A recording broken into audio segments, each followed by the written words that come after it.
بسم الله. إن الحمد لله نحمده ونستعينه ونستغفره ونعوذ بالله من شرور أنفسنا ومن سيئات أعمالنا. إنه من يهده الله فلا مضل له ومن يضلل فلا هادي له، وأشهد أن لا إله إلا الله وحده لا شريك له، وأشهد أن محمدا عبده ورسوله. المستمعون الكرام، السلام عليكم ورحمة الله وبركاته. ومن إذاعة أو راديو سلام أزجي إليكم أفضل التحايا والسلام المباركات.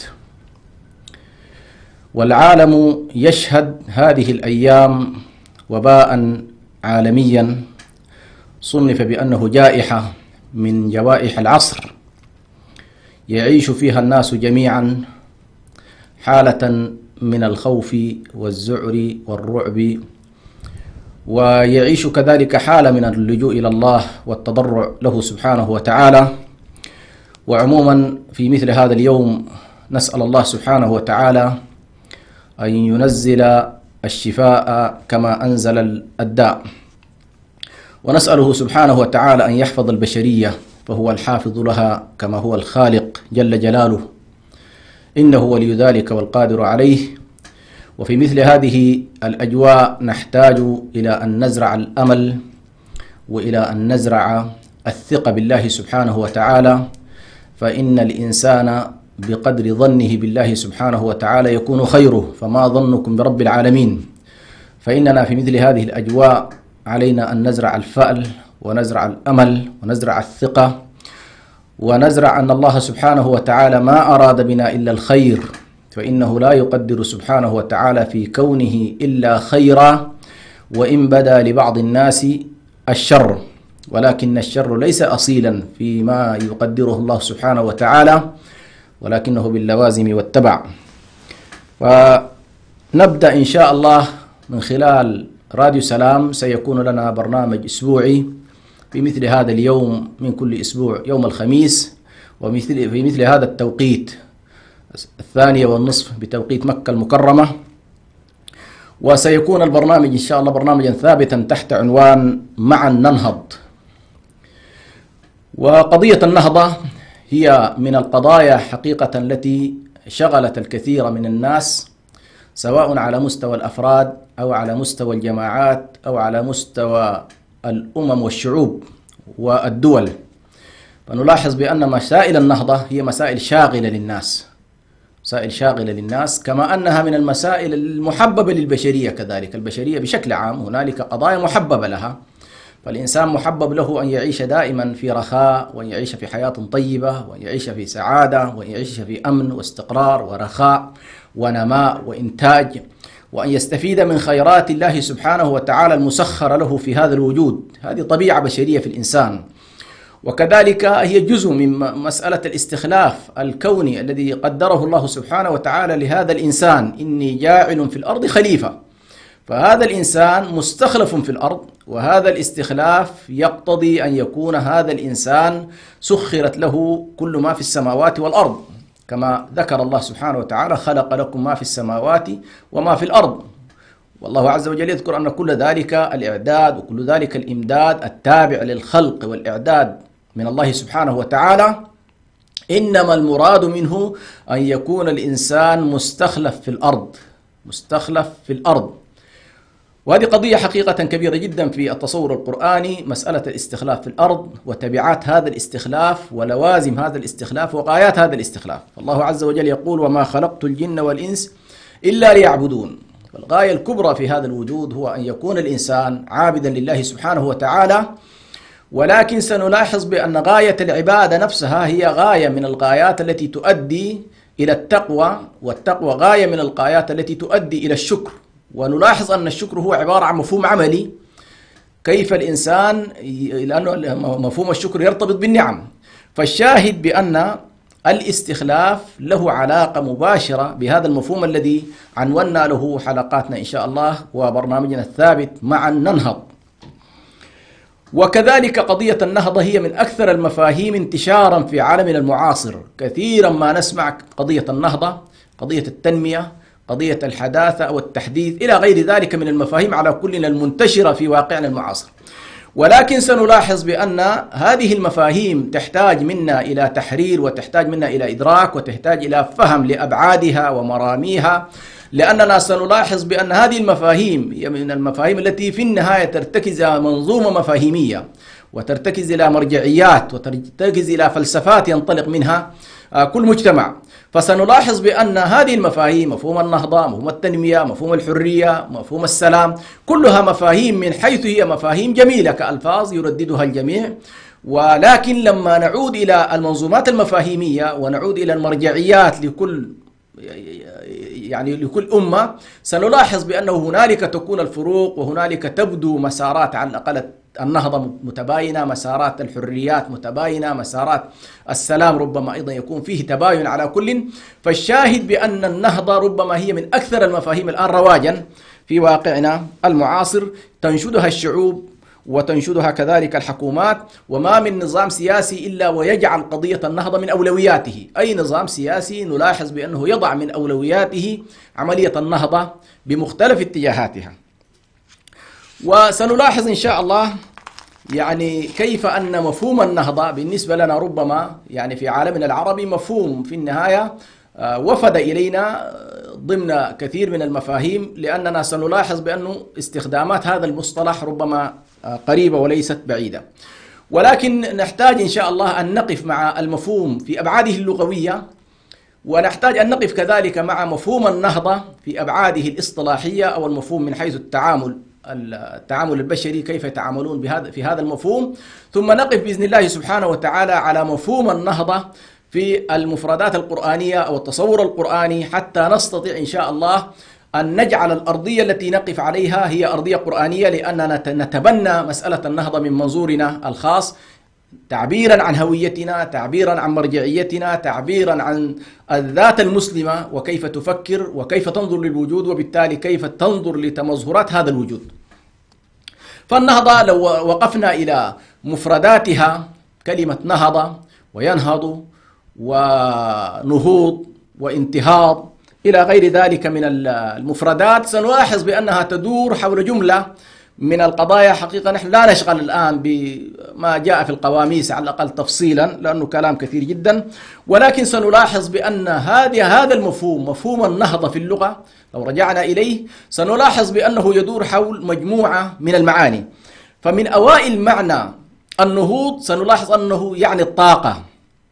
النهضة تعني الطاقة، والنهضة تعني القوة، والنهضة تعني كذلك الوثبة والتقدم، وتعني كذلك النشاط، وتعني القيام والاستواء، وتعني البسط، وتعني اليقظة، وتعني المقاومة. والمقاومة لدرجة أنه في بعض المفردات في المعاجم المقاومة إلى درجة أنها يمكن أن تعني القتال، لأنه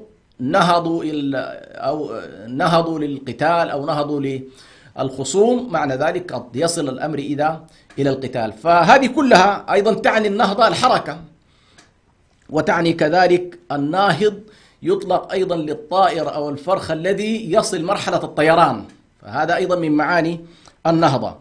إذن النهضة مستمعي الكرام نلاحظ بأنها عبارة في اللغة عبارة عن مفهوم يشتمل كافة هذه المعاني، معاني إيجابية، معاني حركة ونشاط وتقدم واستمرار ومقاومة وصمود إلى غير ذلك من المعاني التي اشتملت عليها المعاني اللغوية، وبالتالي هي تجانب بطبيعة الحال المفاهيم السلبية. فنلاحظ أن النهضة نقيض السكون، لا يمكن أن نقول بأن هنالك نهضة والسكون هو سيد الموقف، ولا يمكن أن نقول هنالك نهضة والكسل هو سيد الموقف، ولا يمكن أن نقول هنالك نهضة والجمود والقعود هو سيد الموقف، ولا يمكن أن نقول هنالك نهضة وغياب الإرادة هو سيد الموقف، ولا يمكن أيضا أن نقول بأن هنالك نهضة والاستسلام والتقليد والجمود هو سيد الموقف.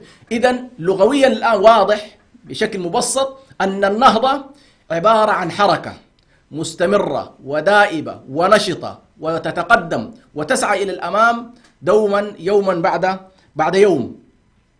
وكما قيل الحركة ولود والسكون عاقر، يعني بطبيعة الحال النهضة تتولد عنها مجموعة أشياء، أن الحركة ستتولد عنها منظومة مفاهيم، منظومة أعمال، منظومة قضايا، قيم إلى غير ذلك. إذن فمن الناحية اللغوية سنلاحظ أن المفهوم واضح بشكل كبير.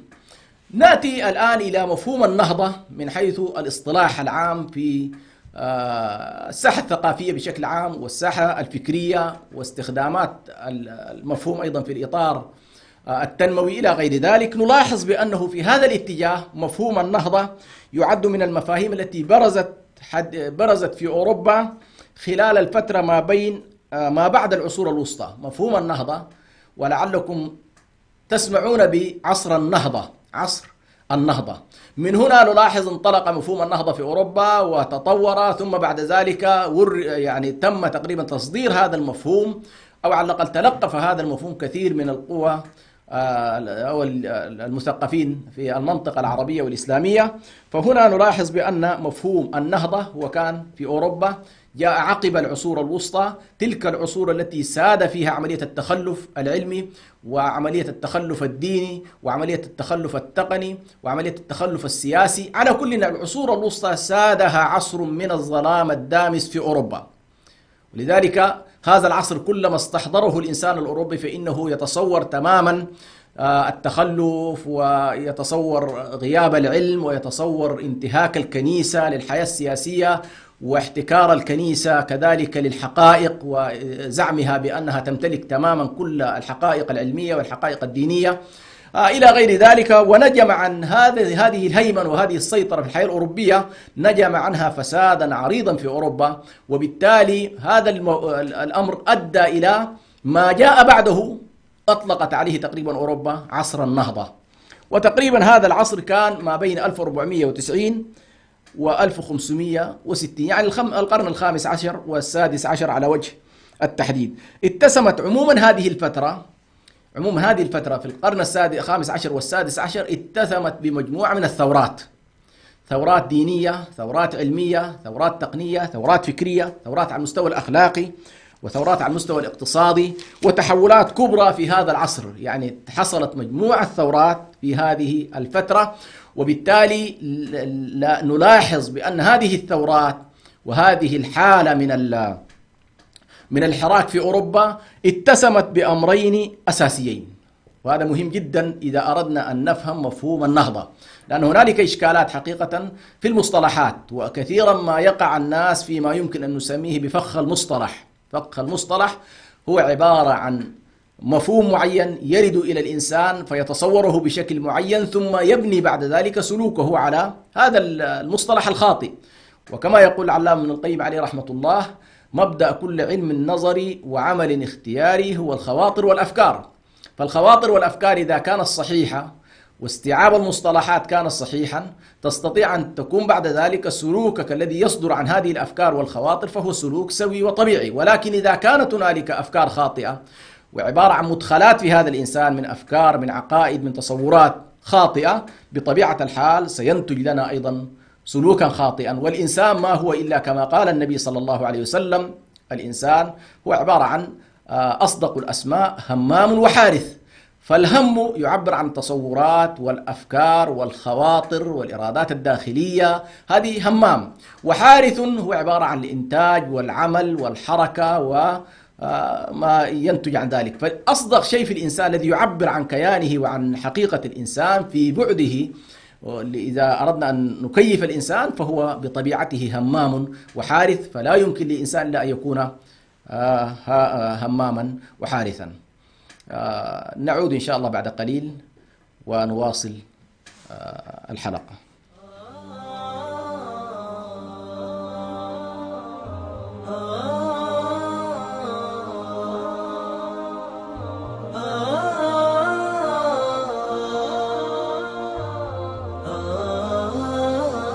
لم يكن الإعلام وليد عصر من العصور أو حضارة من الحضارات، فلا يوجد زمن من الأزمنة قديما أو حديثا إلا واحتل الإعلام مكانة فيه. ومن هنا انطلق راديو سلام مستخدما جميع الوسائل المتاحة على الأقمار الصناعية ومنصات البث على الإنترنت والتطبيقات، ليصل إلى جمهوره ليكون وسيلة إعلامية مسموعة متخصصة في الشأن الإريتري. ويبث باللغتين العربية والتجرينية على مدار الساعة.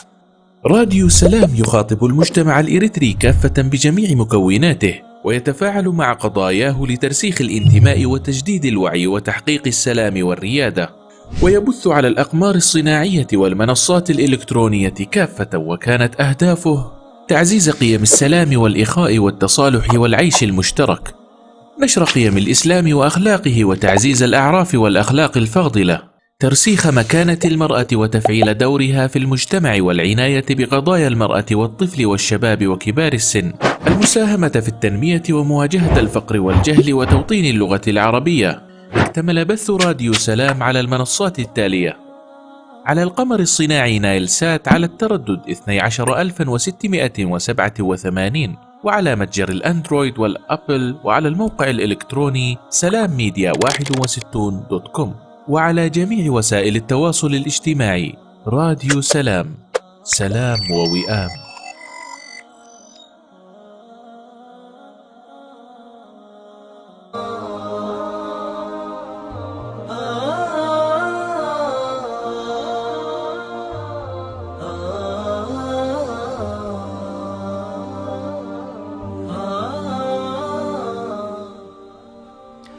الحمد لله والصلاة والسلام على رسول الله الأمين. كنا قد وقفنا عند النهضة في أوروبا، باعتبار أن هذا المفهوم من المفاهيم التي جاءت على الأقل بهذا المسمى، مفهوم النهضة، من المفاهيم التي دلفت إلى عالمنا العربي والإسلامي من أوروبا، وكانت تلك الفترة على الأقل اشتهرت فيها أوروبا ما بعد العصور الوسطى بعصر النهضة. وذكرنا بأن تلك الفترة ما قبل النهضة كان يسودها الظلم والظلام، صح التعبير، الظلم على مستوى الأفكار والتصورات والعقائد والأفكار، وغياب العلمية وغياب الحقائق الكونية والدينية، وسيادة كذلك الظلم، لأن ما نتج عن هذا الواقع البائس، هذا الواقع المظلم، هو عبارة عن غياب حقائق الدين المنزل من الله في ظل المسيحية المحرفة، وغياب حقائق العلم المنظور الكوني، لأن الكنيسة حاولت أن تتسلط وتزعم بأنها تحمل حقائق العلم كما تحتكر حقائق الدين. ونتج عن ذلك كما قلت مجموعة من الثورات في أوروبا، ثورات ذات طابع ديني، ثورات ذات طابع علمي، ثورات فكرية، ثورات فلسفية. على كل حصلت نوع من الثورات التي عبرت عما نسميه الآن لاحقا بقضية النهضة. لكن المهم عندي في هذه المسألة وفي هذه الفقرة على وجه التحديد، هنالك أمور معينة لا بد من الالتفات إليها، وهو لو درسنا الحالة النهضة الأوروبية في أبعادها المختلفة نلاحظ بأنها إلى حد كبير كانت حالة عودة ورجوع إلى الماضي بشكل كبير، حتى يمكن أن يطلق عليها بعض المفكرين بأنها كانت رجعية، بمعنى هي كانت محاولة للعودة إلى الماضي. وهذا الماضي الذي عادت إليه أوروبا وعاد إليه على الأقل المفكرون في أوروبا كان يعبر عن عودة إلى العلوم الإنسانية في فترة اليونان والرومان، وكانت عودة كذلك إلى جذور الديانة المسيحية الأصيلة حتى يتم التعرف عليها كما هي، بعيدا عما علق بها من تصورات ومفاهيم وأفكار أدخلت عليها إدخالا فحولتها من ديانة سماوية إلى ديانة على الأقل يسودها منطق الرهبان والأحبار، وعلى كل المجامع الكنسية التي أدخلت عليها كثير من المفاهيم وربطت بشكل أو آخر، بدلا أن يكون السلطان أو الدول خادمة للأديان، تحولت إلى حد كبير الأديان خادمة للحكومات والدول. على كل فكانت محاولة عودة إلى الفلسفة اليونانية، الفلسفة الرومانية، إلى غير ذلك من الفلسفات، من حيث على الأقل التعرف على الحياة الإنسانية في تلك الفترة، تعرف على ما كان مثلا سائدا في الحياة الديمقراطية في أثينا، ديمقراطيات، الرجوع إلى كتابات أفلاطون، الرجوع إلى كتابات سقراط، الرجوع إلى كتابات أرسطو وما شاكلهم. على كل حاولت على الأقل أوروبا أن تعود إلى جذور الفكر الإنساني عندها وتحاول أن تشكل ما يمكن أن نسميه بالذاكرة التاريخية، لأن النهضة كما سنتكلم عنها إن شاء الله، أي أمة تريد أن تنهض وهي فاقدة للذاكرة، فاقدة للمحفزات التاريخية، فاقدة للاستعداد النفسي الذي يذكرها بماض عريق، سنلاحظ بأنها هي عبارة عن أمة مشلولة لا تستطيع أن تنهض. وبالتالي هذه مسألة مهمة جدا وفقرة أساسية. ما الذي جعل مفكرو أوروبا مثلا يعودون إلى الوراء، يلتمسوا تاريخهم، يلتمسوا ثقافتهم القديمة؟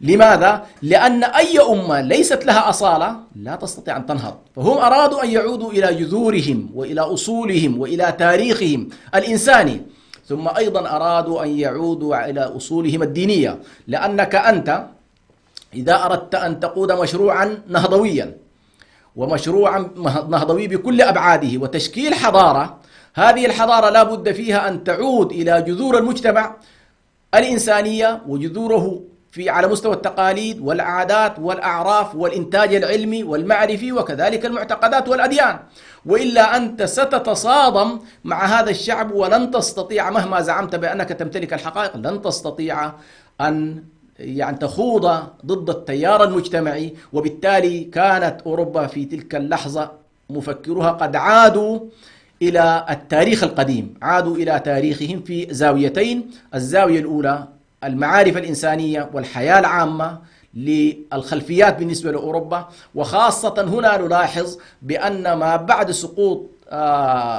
سقوط اسطنبول تاريخيا، اللي هو ما بعد سقوط اسطنبول 1453، ما بعدها فإنه قد حصل على الأقل كل العلماء والخبراء والمفكرين حملوا علومهم وهاجروا إلى أوروبا، وخاصة إيطاليا كانت أكثر جهة ربما استفادت من هؤلاء العلماء وهؤلاء الخبراء، فاستوعبتهم ودمجتهم معها، وبالتالي هؤلاء بكل علومهم وقدراتهم العقلية استطاعوا على الأقل أن يساهموا في مشروع النهضة. وبالتالي ظهرت عندنا ما يمكن أن نسميه بأمرين: ظهرت عندنا حركة النهضة وظهرت عندنا حركة الإصلاح الديني. فحركة النهضة كانت تتعلق قضاياها بحقيقة المعارف الإنسانية في العصور القديمة، وحركة الإصلاح الديني كانت عبارة عن العودة للديانة المسيحية الحقيقية في جذورها القديمة. وخلاصة القول نجد أن النهضة عند الأوروبيين لم تكن ذات طابع يقوم على القطيعة مع الماضي، لم تكن ذات طابع يقوم على القطيعة مع الماضي والهجوم عليه بزعم أن محاربة التراث وتجاوز التراث والقفز على التراث، كما هو للأسف الشديد نراه للأسف الشديد في واقعنا الإسلامي. فهنالك ربما دعاة يدعون إلى النهضة ولكنهم لا يحاولون أن يعودوا إلى تجربتنا الإسلامية بكل أبعادها، وفيها الكثير مما هو مفيد، وفيها الكثير مما يعبر عن ثوابت الأمة، وفيه الكثير مما يعبر عن الحقائق إلى حد كبير، بما أنها في نهاية المطاف أمة كانت تحمل رسالة، ورسالة ذات طابع خاتم وهو رسالة النبي صلى الله عليه وسلم، وهذه الرسالة كانت محكومة بكتاب وهو القرآن الكريم. فلا يمكن أن نتصور بأن كل التجربة الإنسانية الإسلامية على وجه التحديد هي ليس فيها ما يفيد. فإذا كانت أوروبا بوثنيتها وأوروبا بمسيحيتها جذورها التاريخية استطاعت أن تنهض وأن تنظر إلى ذلك الماضي بأنه جزء من هويتها وجزء من كيانها وجزء من ذاكرتها التاريخية، أعتقد أن الأمة بحاجة إلى ذلك بشكل أكبر وأشد. ثم النهضة في أوروبا التي استهدفت النهضة والتنوير ومسألة الإصلاح الديني، نلاحظ بأنهم هضموا الماضي وأوجدوا قوالب جديدة لطرح أطروحات وأفكار تصلح للواقع الذي هم فيه. وهنا تكمن دائما عمليات التحدي للمشاريع، مشاريع النهضة. كيف تستطيع أنت أن تنطلق من أن تهضم أن الإنتاج الفكري والعلمي والمعرفي لأمتك، وأن تجعل من هذا الإنتاج محفز ومحرك لهذه الأمة، لأن كل أمة لها مفاتيح وكل أمة لها محركات وكل أمة لها محفزات. فلا يمكن بأي حال من الأحوال أن نتصور بأن المحفزات الغربية هي يمكن أن تكون ذات المحفزات في المنطقة الشرقية وفي الحال الإسلامية. فالمحفزات المادية قد تأخذ مثلا أبعاد في الحضارة المادية، والمحفزات الروحية والمعنوية قد تأخذ كذلك أبعاد في الحضارة الإسلامية. ففي تقديري أن مسألة تشكيل الذاكرة من خلال الرجوع إلى الماضي، من خلال الرجوع إلى التاريخ، من خلال الرجوع إلى التراث بكل أبعاده، هذه مسألة مهمة جدا، وليس العلاج في القطيعة مع التراث وتقليد الآخر.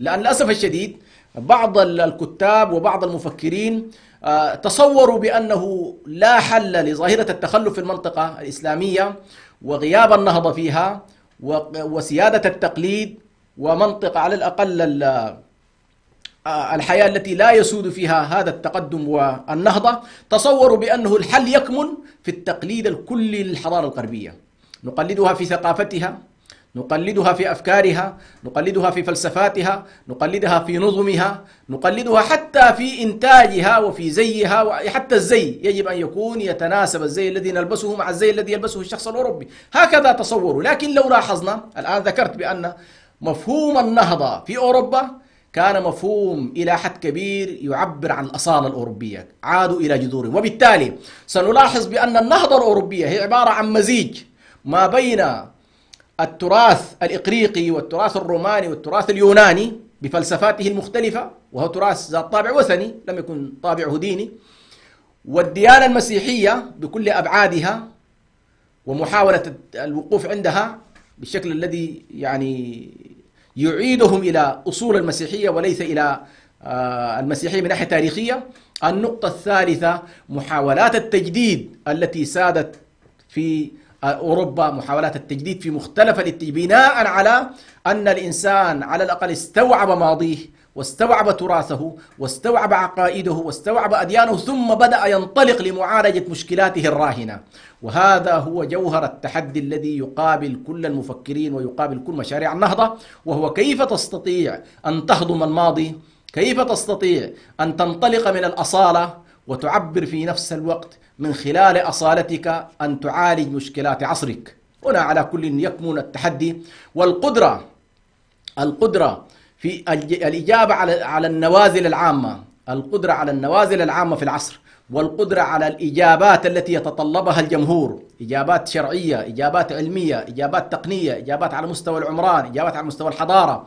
القدرة على الإجابة على التساؤلات هو الذي سيجعل من مشروع النهضة مشروعا فاعلا ومشروعا حاضرا ومشروعا ناجحا، ويمكن أن يقود إن شاء الله الأمة إلى بر الأمان.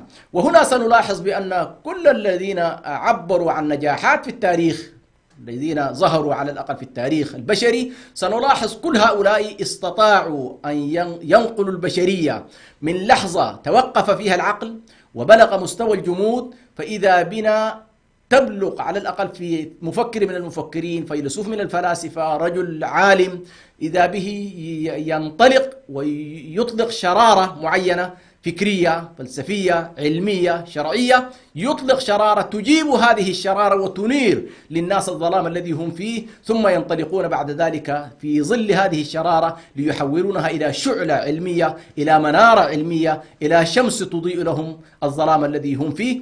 وهذا ربما نهج كثير من علماء الإسلام كذلك، وعلى رأس هؤلاء ربما كثير من الفطاحلة كالأئمة الأربعة وشيخ الإسلام ابن تيمية عليه رحمة الله وابن القيم وابن حجر العسقلاني والنووي. كل هؤلاء في التاريخ الإسلامي سنلاحظ بأنهم كان تميزهم هو محاولة الإجابة على تساؤلات العصر والإجابة على نوازل العصر، والقدرة ليس على استجرار الماضي فقط وأن ينقلوا مثلا ما قاله السابقون في عصورهم، ولكن كان التحدي بالنسبة أمامهم كيف يستطيعوا أن يجيبوا من خلال كتاب الله وسنة النبي صلى الله عليه وسلم، كيف يستطيعوا أن إجابة على تساؤلات عصرهم وعلى مشكلات شعوبهم. وهنا حقيقة يكمن تحدي النهضة وتساؤلات النهضة. نعود بعد قليل فكونوا معنا.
بسم الله الرحمن الرحيم. عدنا المشاهدون الكرام والعود أحمد، نواصل إن شاء الله ما وقفنا عنده، وهو أن مسألة النهضة هي مسألة أصالة ومعاصرة في نفس الوقت، مسألة هضم الماضي بكل إيجابياته وتجاوز سلبياته ومحاولة الاستفادة من الإيجابيات والاعتبار بالسلبيات، لأن التاريخ البشري في حقيقته هو عبرة للناس. لقد كان في قصصهم عبرة، فالله سبحانه وتعالى يحكي القصص لقصص السابقين، ويشكل القرآن الكريم نسبة كبيرة فيه قضية القصص، والهدف منها هو تشكيل العبرة، تشكيل الذاكرة، تشكيل الوعي، إيجاد اليقظة، تشكيل الفاعلية، محاولة النهوض بالإنسان، وكل ذلك لا بد فيه من النهضة في مسألة النهضة. وهنا نلاحظ الفوارق أو نلاحظ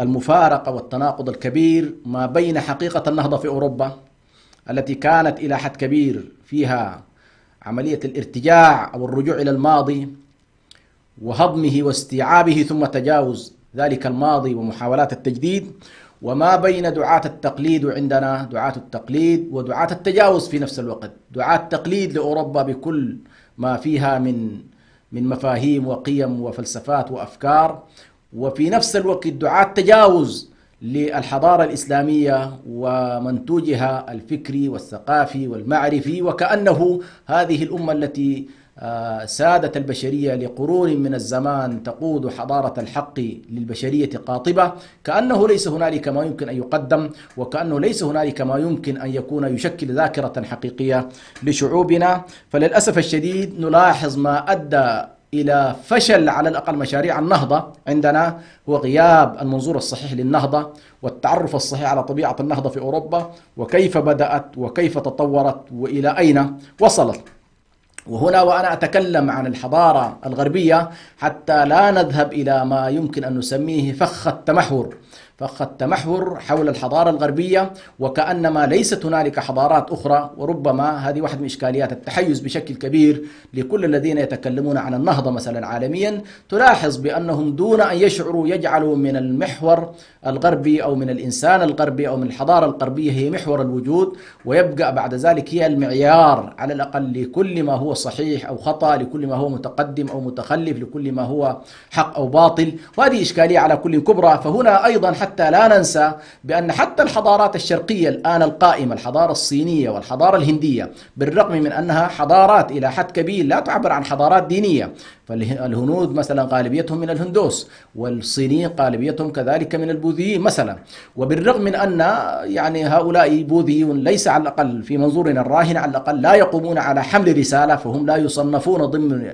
أهل الأديان من اليهودية والمسيحية والإسلام، ولكن انظروا إلى أنهم استطاعوا أيضا أن يشكلوا نهضة. ولو رجعنا إلى هذه الحضارة الشرقية كذلك سنلاحظ بأن الهنود يستبطنون في نظامهم العام وفي حياتهم العامة التقاليد والتعاليم والأمور على كل المتعلقة بالحالة الهندوسية وخلفيات هذه الحضارة، وهي معروفة على كل، اللي هي الحضارة البرمكية بشكل عام، أو البرهمية.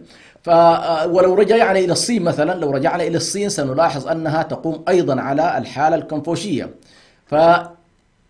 فنستصحب بالرغم من أن الصين الآن على الأقل ما يحكمه هو الحزب الشيوعي، وهذا الحزب قائم كما هو معروف على أفكار معينة في الفلسفة الوجودية وفي النظام الاقتصادي، ولكن سنلاحظ أن الصينيين في حياتهم العامة نلاحظ أن الكونفوشيسية حاضرة بشكل كبير، وربما عاداتهم وتقاليدهم وتعاملهم يستبطن بشكل كبير هذه المسألة. وبالتالي الشاهد بأن الشعوب التي تريد أن تنهض لا بد لها من ذاكرة، لا بد لها من أمر تعود إليه، لا بد لها من خلفية تاريخية تستحضرها وتستلهمها، ثم تبدأ بعد ذلك في الانطلاق إذا أرادت نهضة حقيقية.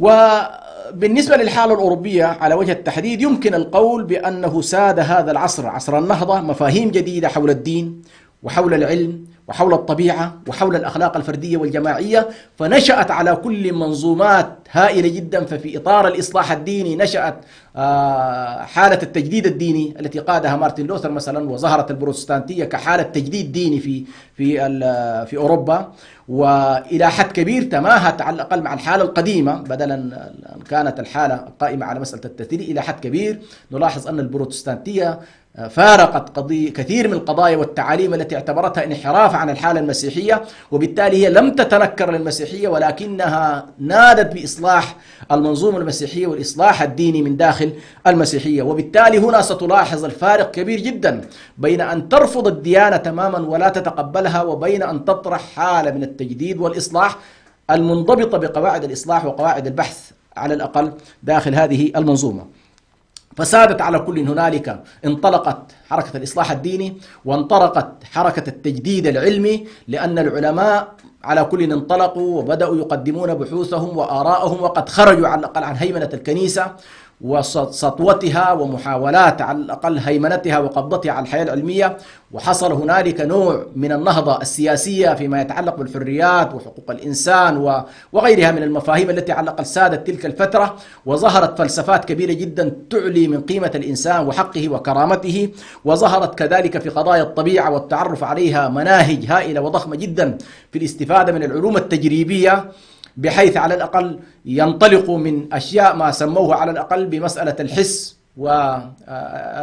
يعني العلم عندهم على الأقل حصروه في قضايا ما عرف بالحس والتجربة، الحواس الخمسة والتجارب والمختبرات، مع أنهم هنا طبعا إلى حد كبير حرموا من كثير من حقائق الدين فيما يتعلق مفهوم العلم، لأن العلم عندنا مثلا في الإسلام يعني ما عرف بالوحي والحس والتجربة، فهم على الأقل نحوا قضية الوحي، وعلى الأقل وصلوا إلى كثير من الحقائق من خلال الحواس ومن خلال المختبرات ومن خلال التجريب. فالعلم التجريبي استطاع أن يفيدهم على الأقل فيما يتعلق بالوجود، وهنا كانت على الأقل بالنسبة لهم يعني استطاعوا أن يتحرروا من الكنيسة. نعم حرموا هدايات الوحي نتيجة الانحرافات التي سيطرت على الكنيسة، ولكنهم استطاعوا أن يستفيدوا من الكتاب المنظور في هذا الكون، وهو كتاب الله سبحانه وتعالى، الكتاب المبسوط في الوجود، كتاب الأرض، كتاب السماوات، كتاب القوانين، كتاب السنن، كتاب الذي ربما حرم المسلمون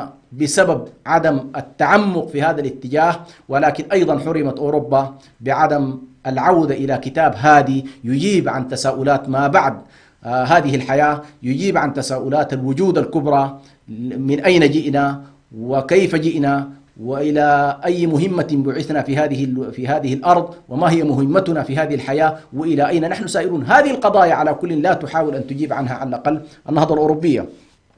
ولكن سنلاحظ بأن نتيجة المفاهيم الجديدة المناهضة لما كان تقليديا، أو محاولة التجاوز لما كان تقليديا وكان لا يعبر عن حقائق العلم، هذه المفاهيم الجديدة ورجال هذه المفاهيم وما ساد من ثقافة على الأقل جديدة دينيا واجتماعيا، فقد اضطهد بسببها رجال وعلماء ومفكرون وقادة علم، وابتلوا بلاء عظيما، فهنالك من شرد وهنالك من سجن وهنالك من قتل. وهذا ينبهنا بأن قضية النهضة ليس أمرا سهلا، فالدعاوى سهل أن يقول كل شخص إنه هو والله يريد أن يقود مشروع نهضة، ولكن النهضة غالبا هي ضد السكون، النهضة ضد التخلف، النهضة ضد التقليد، النهضة ضد الجمود، النهضة ضد كل ما ليس بحقائق من قضايا الأوهام في الأفهام والظنون وإلى غير ذلك. هذه النهضة دفع ثمنها كثير من رجال الفكر في أوروبا، فهنالك الكثير من العلماء علقوا على المشانق وذبحوا وسجنوا وقتلوا وشردوا، فكثير منهم هرب من بلد إلى بلد وطوردوا وكتموا على كل، بعضهم كتموا علومهم إلى غير ذلك. فقد دفع هؤلاء الأوروبيون في سبيل نهضتهم الكثير من أثمان هذه النهضة. ومن خلال ما تقدم يمكننا أن نفرق أو أن نعرف النهضة بأنها حركة فكرية. لو خلاصة الآن لو أردنا أن نقول ما هي النهضة اصطلاحيا، سنقول في الاصطلاح هي حركة فكرية عامة، حركة فكرية عامة حية منتشرة تتقدم باستمرار في فضاء القرن وتطرح الجديد دون قطيعة مع الماضي.